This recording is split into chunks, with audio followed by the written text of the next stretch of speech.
Out here in the perimeter, there are no stars. Out here, we is stoned, immaculate. Hello and welcome. This is David Eastaugh, the C86 Show, and now part 2 of the band Friends Again with Chris Thompson and also Paul McGeechy. And yes, part 1, hopefully you've heard it. This is going to be the next part. It's normally the way it works, isn't it? Anyway, it's about Zoom, and if you have a three-way conversation. You only have 40 minutes unless you've got a professional account. I'm not going to get a professional account. Well, not yet anyway. Look, so after that exciting interlude, we have part 2. Anyway, look, there's a bit of me and then the band. Enjoy. It's a fascinating journey. Yeah, so look, we're getting into the kind of recording of the album. So where did you have all the material all set up and rehearsed before going into the studio? And which studio did you go to? Well, we did a lot. We had a lot of demos that we did in Edinburgh at Palladium, as I mentioned.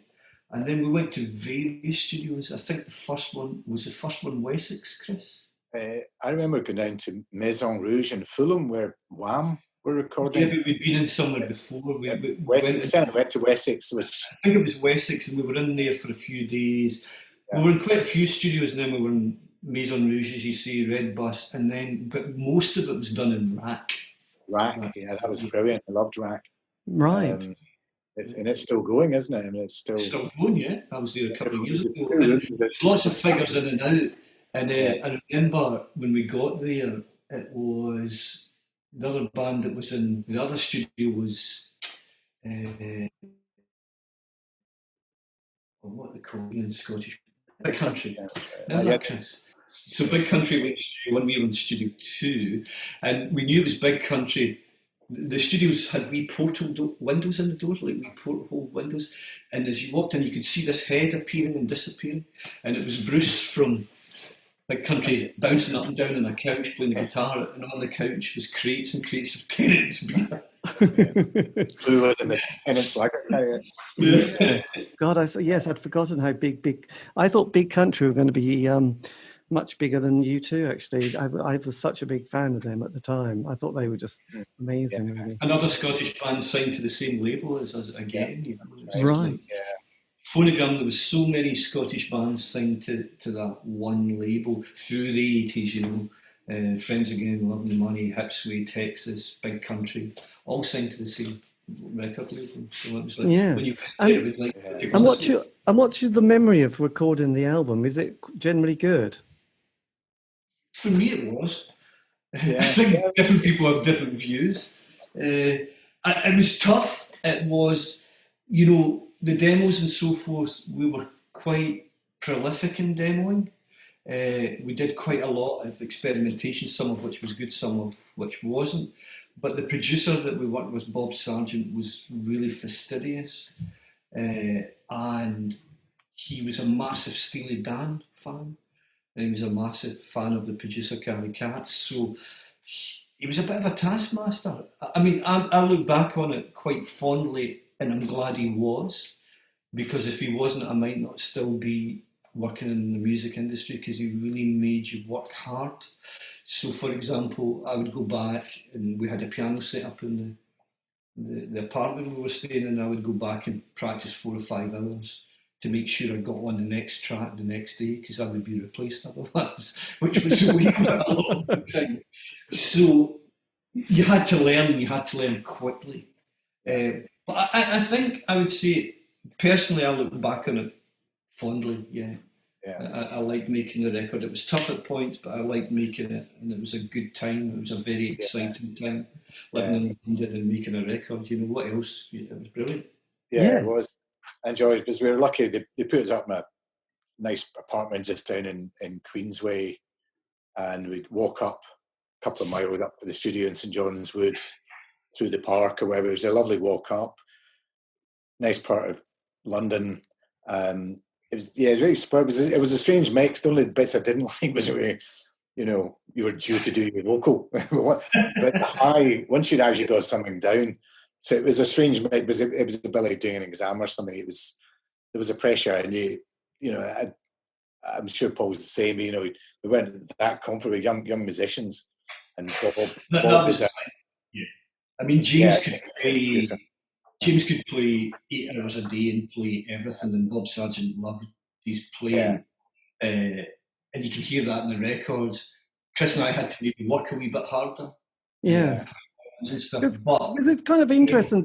The 80s was a kind of interesting time because it was so tribal, and there was kind of tribes within tribes. And recently I got this book, which is by Sam Neill, which goes through, you know, like there's just about 20 different groups within the 80s, you know, from, you know, the goth to the new romantic to shoegazing and et cetera, et cetera. But on the kind of music front, there was kind of the mainstream charts, and then there was the indie charts, and that felt very divided. But you being on a major with a sort of Bob Sargent, were you feeling sort of pulled a little bit into, like, you need to have this top 10 hit? That's a very good question. And that's probably the pivot where the whole thing got a bit wobbly, because I think there was a sort of a strand within us, and maybe something Paul touched on earlier, but maybe James, I think, might have wanted out and out commercial success. But for us, there was a sort of wanted to be a bit underground, left field, a bit more of an indie band in some ways. But with Bob Sargent coming on board, and the record, the chap from the A&R guy was very much, he heard the new Simple Minds single, the snare's massive, we need that snare. And it didn't really relate to the track in question. You know, the last thing this track needs is a vast kind of Lindrum snare. But there was a lot of competing influences. And to Bob Sargent's credit, even though he's very much a Steely Dan, Little Feat, the band, classic Dylan sort of guy, which suited a lot of what we were doing from the song side of it and some of the melodic side and James's guitar playing, what have you. There was a lot of sort of conflicting tensions, and one of those was ultimately, we need a hit single. In fact, they kept delaying the album, the process, and that led to a lot of frustration within the ranks. We were just like, we've done these songs, we've done all the demoing extensively, and then the recording of the album in the big studios went on extensively, which was a lot of fun in many ways, but we were ready to get that record out 6 months or a year earlier. But the record company very much saw it as, well, hang on, we've got Haircut 100 producer on this record. They were seeing it as you are the next Haircut 100 or something, which was I think the furthest thing from our mind. But no, much as we like them, but it wasn't where we were seeing ourselves. But yeah, there was a real tension. We were touring all the time. We played countless gigs. We were just touring all the time. So yes, because I know quite a few indie bands who had the first album on a small label, then they kind of go to a major label, and then that's kind of like they realise that they just don't want to do it anymore. That's kind of the death of the band almost. And I did an interview bizarrely with Clive, who was in Doctor and the Medics, and they would go in and just be in this band, and then they were part of this kind of record label that suddenly gets swallowed up again. Yeah. And suddenly Miles Copeland is the kind of the main man, and he's throwing one of those tantrums, going, "I want the fucking hit single. I can't hear a hit single." So they went, "Oh, we'll do Spirit in the Sky," and it's like, it's like great. Yeah. It's like, oh no, I want, that's. Oh, no. Yeah. Yeah. Did you have that kind of pressure that you were also like, this, you need to come back with something else? I think we did. I mean, yeah. Partly, I think they felt I think they felt State of Art should have been a big hit, and I think they almost. I was surprised it wasn't. I think. It was, yeah, sort of just about scraped into the top 50 or something. But yeah, I don't recall that thing about, the answer here is to do a cover version of. I think in fairness, we split up before it got to that. Yeah, we're probably heading for that stage when I think when the album came out, because did we split before the album came out? Yeah, it was a close run thing. I think we technically might have done. I think we did. So I think if we'd continued, the pressures would have been more that way. But in saying that, Chris and I were talking about this recently, and you remember wee bits and pieces, and then you pack it together. And we had always, the programme to be on at the time, if it wasn't the Old Grey Whistle Test, was the Tube. Yes. And we tried very hard to get on the tube. And we finally got a place on the tube and we split up the day we get told. And I was saying to Chris, thinking about it, looking back on it, I was saying to Chris, why on earth did we not just play the show? Why did we not do it? So naive. It's nice way to go out, yeah. In the tube. And Chris reminded me that my now brother-in-law was managing the band, and he was so pissed off that we split up that he cancelled the appearance on the tube. It wasn't us. So if we'd gone on to do the tube, we might not have split, or we might have, had a bit more. But it was just one of those things. So we kind of we drove the nail into a road coffin. Naivety played its part. I mean, yes. So did you have a moment where you all sat down, or did you just kind of realise it was over? It was that in a sense.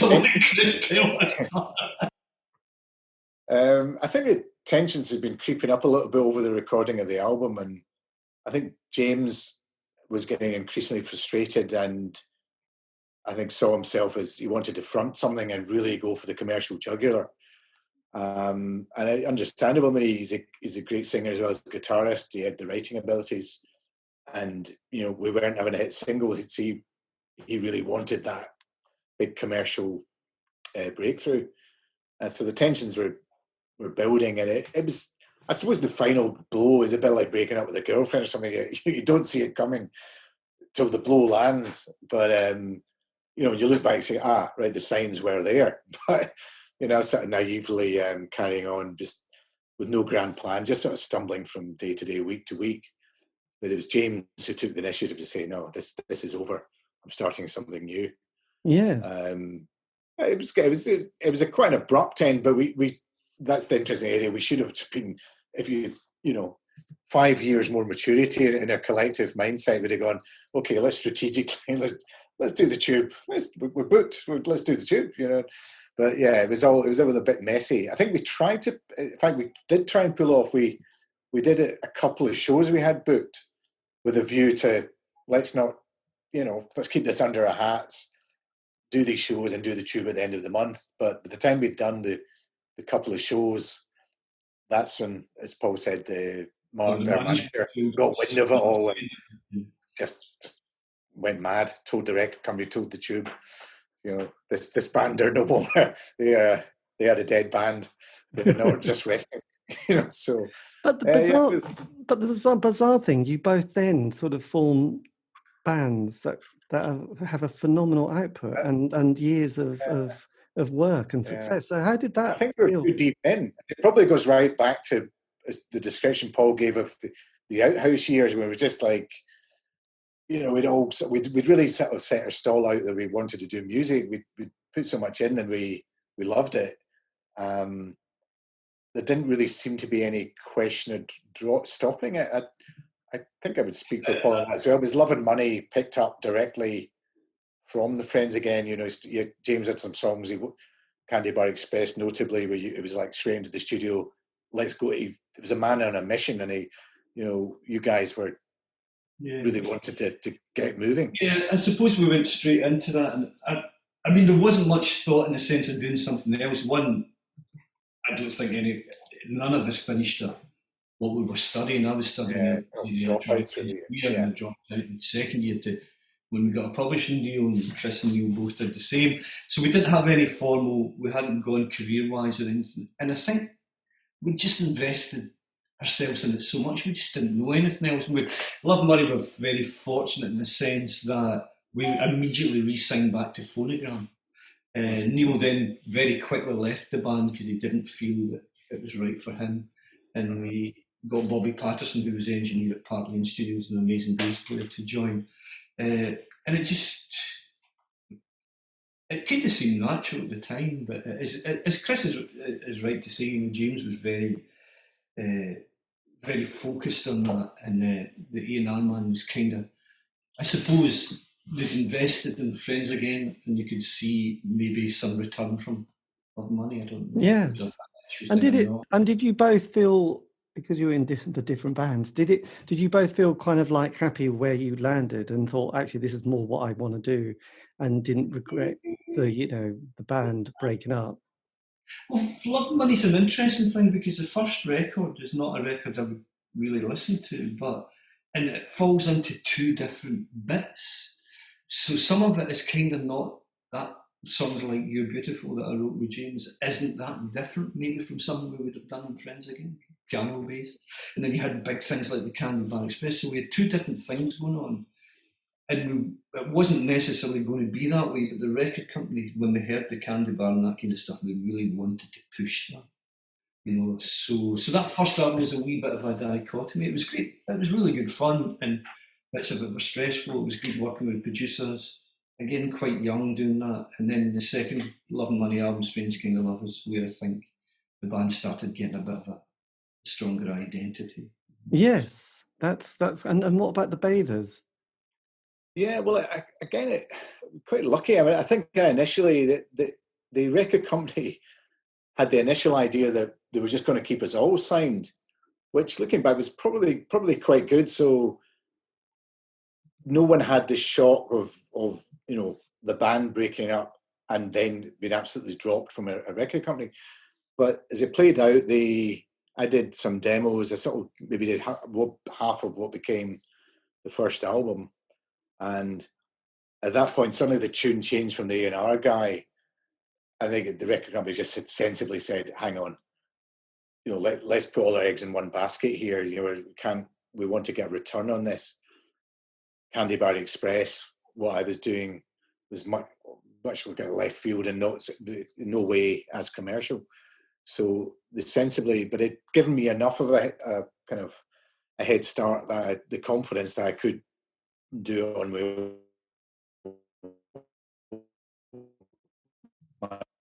own without a band. In fact, Green can help me on that first Bathers record, did some backing vocals and whatnot. And so there's an element of continuity for me as well.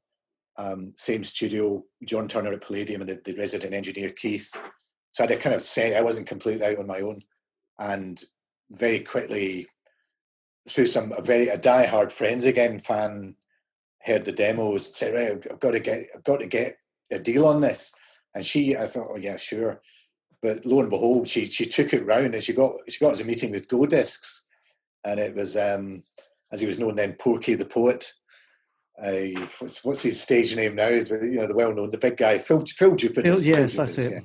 Yeah. Forever Porky the Poet to me, because that was who I met at Go Discs, but he was like, Andy McDonald's got to hear this, and sure enough, within it seemed like weeks, I was suddenly signed to a good indie label. So everyone, it all was fine for everybody, and it continued from there. I just was able to kind of follow my own musical agenda from there, and here we are, and still some form or another. And of course, it was nice to come full circle where Paul and I, on his project Starless, he asked me to come in and could I do some vocals and a bit of co-writing with him, so it's great. All these years later, after school and all the rest of it, all those hours spent rehearsing, we're still playing and making music together, which is I guess all the kind of strange rivalries of the band scene sort of melt away, and it's just about friendships, making records,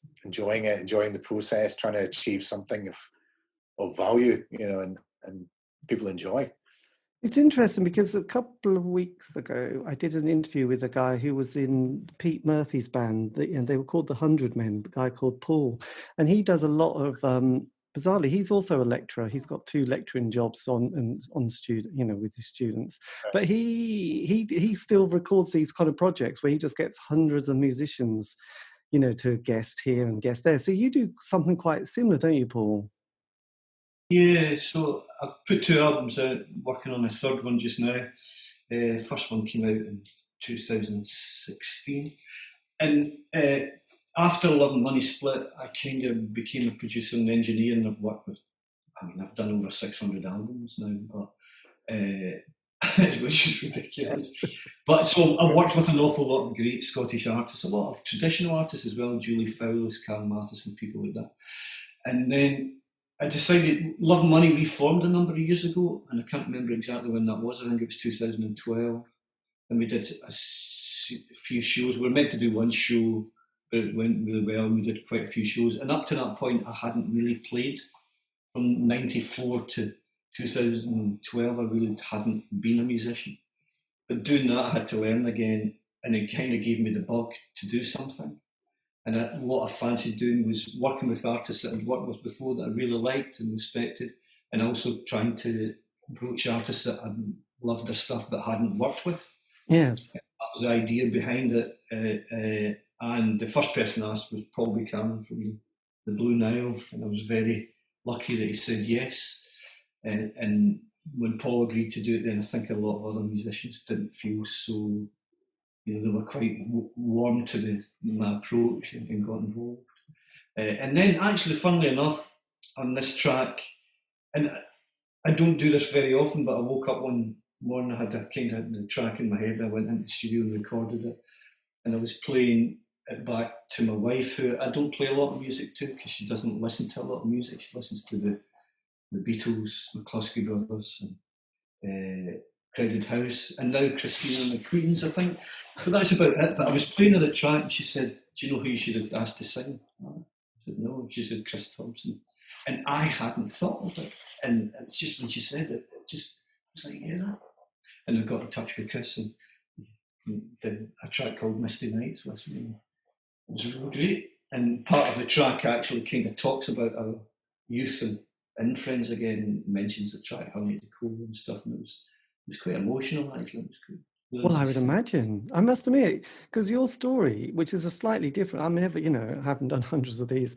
You've sort of managed to navigate all those difficult things, because as you could imagine, and you probably realise, most bands have a 5-year narrative. They get together. This is the 80s, especially, 12 months rehearsing, playing. John Peel gives them the play, the John Peel session. First album, good.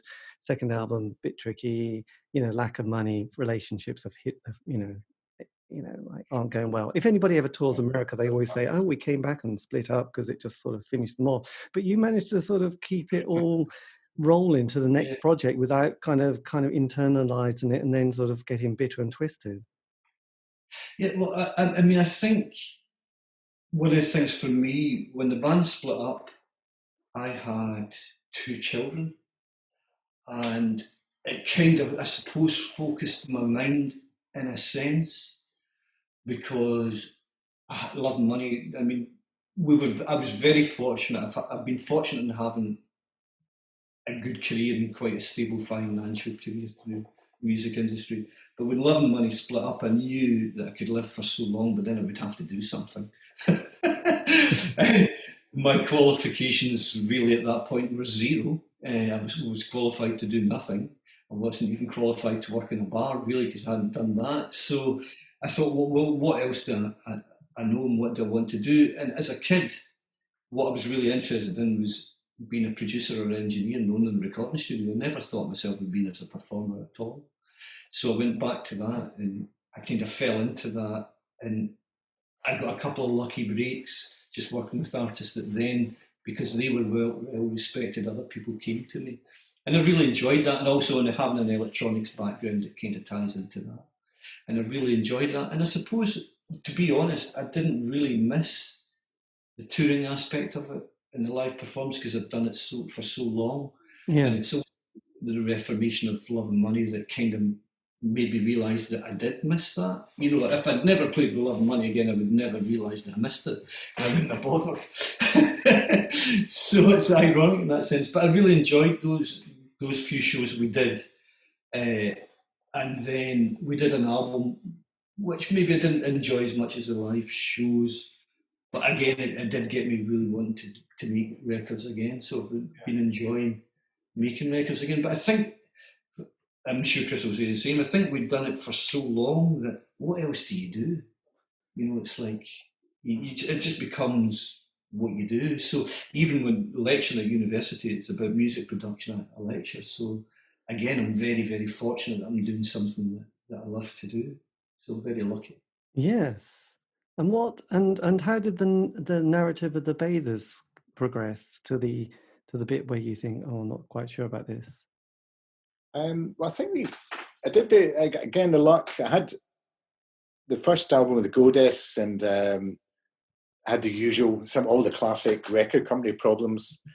So it was a case of, as the album was coming out, Andy McDonald, who ran Go Disc, decided he was going to do a sort of moonlight flit from his licensing deal with Chrysalis to, he went somewhere else. And my record, Bang, fell right into the cracks of that whole thing. So that was it came out, but it just sort of into the void, really. So it was looking a bit dicey again, but I did have this, I don't know, it's a strange, I wouldn't say I'm a particularly confident person, but I've got some kind of self-belief, confidence there, because I took myself back to Palladium with my own cash, and I started work on the second Bathers album, which turned out to be Sweet Deceit in the end. And I put something, I don't know, maybe $6 or $8 which was quite a lot. It was basically, that was it. That was all I had. It was making that, it was just with this inherent belief that 4AD or someone would put it out. It was this is going to be such a great record that we'll worry about that. We're not going to worry about that, but it's so good that it's just, they're going to be clamoring for it. Bizarrely, that's not really my personality in so many other walks of life. But as it got towards the end of that project, I got a phone call. If you remember, Lloyd Cole and the Commotions had just split up. Yes. So the Commotions were looking for a new Lloyd, or Neil and Stephen from the band were looking for someone to sing or write and sing. So I got this call from their manager, and I said, yeah, really, I loved the Commotions, the first record particularly. And so I ended up meeting Neil and Stephen in London, and we all got on, did some demos, liked it, and Island Records suddenly got interested. And at that point, I just about finished this Sweet Deceit project. Island wanted to sign us. I said, oh, hang on, that's fantastic, but by the way, I had an uneasy feeling that I suddenly be caught in some horrific contractual thing where they had me tied up, but so they could just say, yeah, okay, you've got these recordings. Okay, so what? So I made it. I brought them forward, and luckily for me, the managing director, I'm sure he didn't actually barely listen to the record, but it suited him to say, fine, love it. Completely insane. It was, yeah, okay, where do we sign? How much do you want us? We'll buy this record out and release it. So I'd suddenly gone from a kind of slightly dicey situation to getting my record signed to Island Records, which was a lovely thing to have. All expenses paid and a bit of profit on top before. So, that and my luck really held out again. And I went on and did this record with Neil and Stephen, which was, several months spent in Back to Wessex Studios, which is Talk had been working there at that time, which is an album I'd adored, the whole kind of Spirit Eden thing. So again, I got the major label experience again with the Bathers on that record. And then one of the big recessions kicked in. We got dropped like with half the other bands. And then I hooked up with the German label Marina in Hamburg. Yeah, I remember that. Out. Yeah, so they ended up doing 3 records with them, which have just been issued on vinyl for the first time this year, last year. Because I can, kind of in the sort of back of my mind, I do remember that particular record label and the band sort of releasing, because at the time there was the Britpop moment, wasn't there, where crafted songs and people all with guitars on top of the pops was a main thing. So your timing at that stage was quite good. Well, arguably, yeah. I mean, there was never any major breakthrough in terms of a sort of commercial success or even a big enough critical success. There was always good reviews, but never in the kind of critical mass to make the kind of impact of some of the bands you mentioned that, all household names in indie circles, if you like. So it's been there or thereabouts, but the main thing was being able to do the music and, do enough to get by and keep on to the next project. But you did work with the amazing Liz Fraser, didn't you? Liz Fraser, yeah, on the second one of those Marina records. I mean, that'd have been worth the price of admission alone to have that experience. I mean, it's just what a talent. I mean, one of my all-time favorite singers, yeah. And so what was that like? Because obviously, it's just great. She's absolutely bonkers, but in the most lovely way, and such a talent. And she it was off the back of the first of those German records, Sun Powder, Lagoon Blues. A good friend of Les at 4AD, Scottish guy called Colin Wallace, who was, I think he was the warehouse manager, really. He'd done a bit of touring with them as a road manager. He really lived it with them. And he phoned me up out of the blue and said, look, I love this record. I've given it to Liz. Would you be interested, if she likes it, would you be interested in talking to her about what have you got coming up? I was like, well, bloody hell, yeah, absolutely. So it's just led in a very easy fashion to, I met her a few times, chatted on the phone lots, and she came up to Palladium, which she knew, as Paul said, she'd done a lot of early Cocktail stuff in there. So it was a bit of a return home for her. I mean, she was in a bit of a tricky place with the Cocktails at that time. I think the marriage had fallen apart within the band. It was not an easy situation, but she was trying to get herself to come out of that. So she really was looking for someone to get her teeth into, out with the band, out with the Cocktails set up. And yeah, it was just an absolute, privilege to have been there in the studio working with her. Yeah, it's fantastic. And she did come up and do a couple of live gigs as well. I'm not jealous at all, of course. Yeah. Like so many of these experiences, you kind of wish you could go back and relive it, suck more out of it. It was good enough, but you're thinking, did that really happen?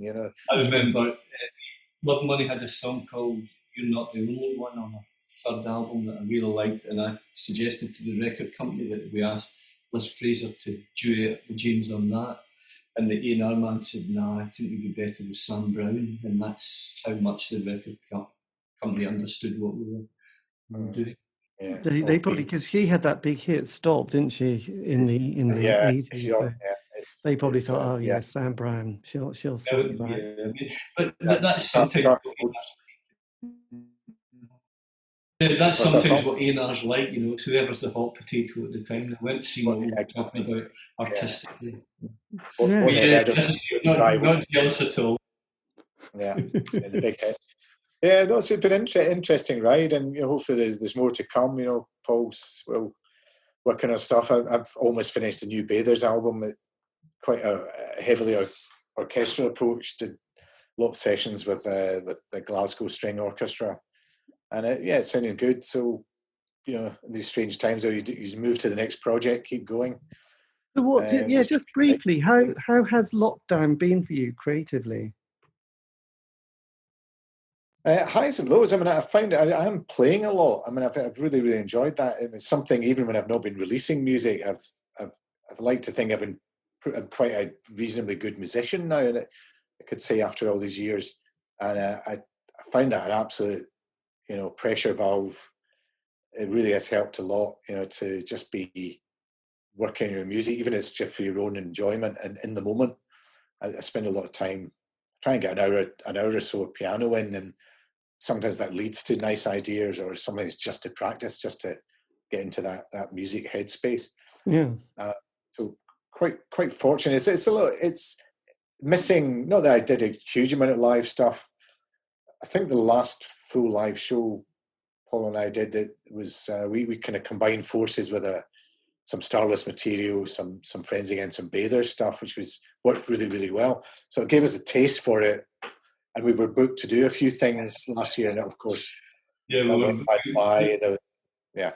I think Chris and I did that, and my son was playing guitar, but I get so nervous at it. I said to both Chris and my wife that I'd either never do this again, or I had to do far more of it, so I didn't get so nervous. So I think we booked, between Starless and Chris and I and all that, I booked maybe 8 or 9 shows, of course, none of which happened. So I'll be back to my I'm never doing this again, or I'm to do more when it all starts. This is tricky. Yeah, it's a tricky one. It was a strange time putting a record out, because the second Starless album came out in May last year, and I was meant to do a concert for that as well. So that's been an unusual experience, putting a new record out during the COVID-19 pandemic. One, because a lot of people were furloughed very early on, magazines and all that kind of stuff. So you found a level of the press and so forth changed. So there was a lot of online, far more online pressing than I maybe got in the first album, but far less in print than I got in the first records. You could really notice swings and changes within that context.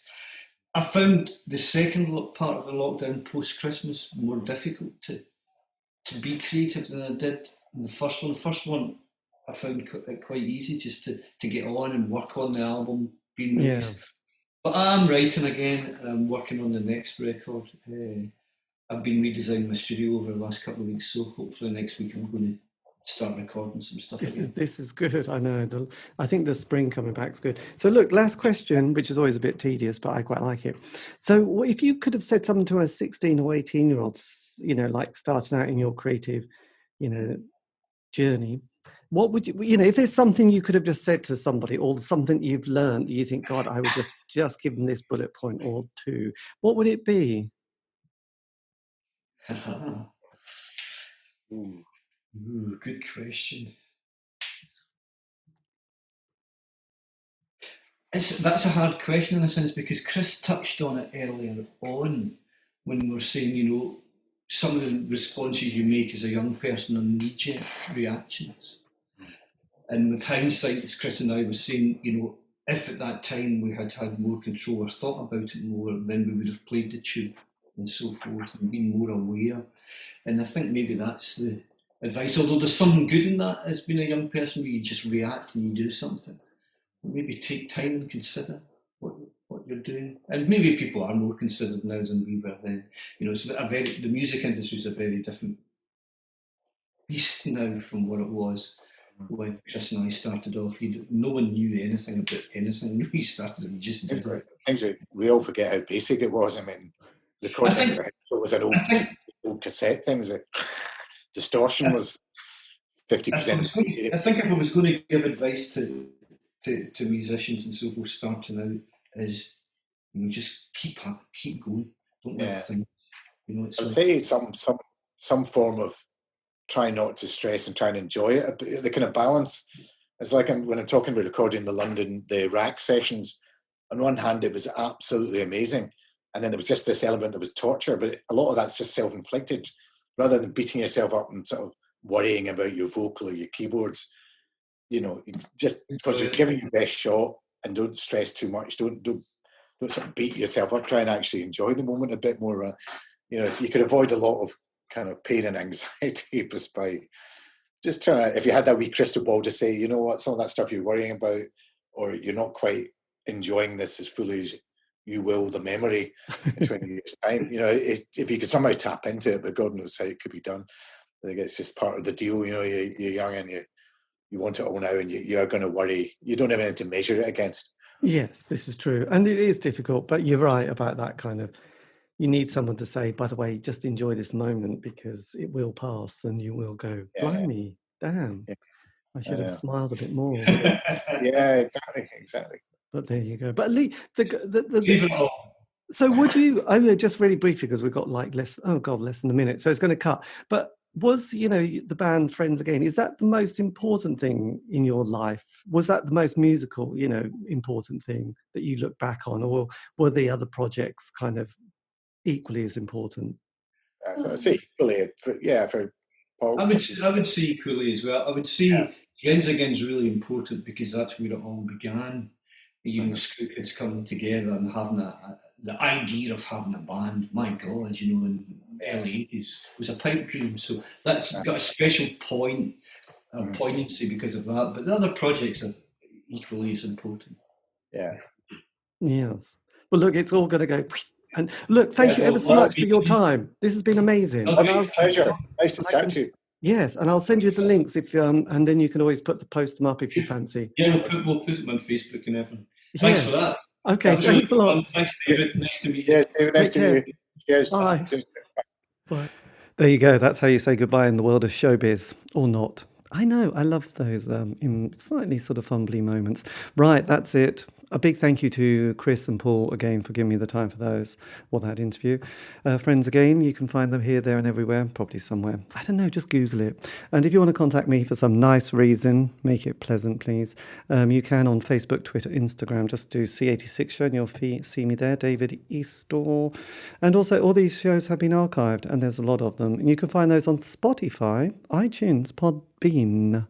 So, yes, any 80s band and a bit of an obsession with David Bowie. I still have more to put up though. So, yes, they're going up all the time. So anyway, have a great week. Stay safe.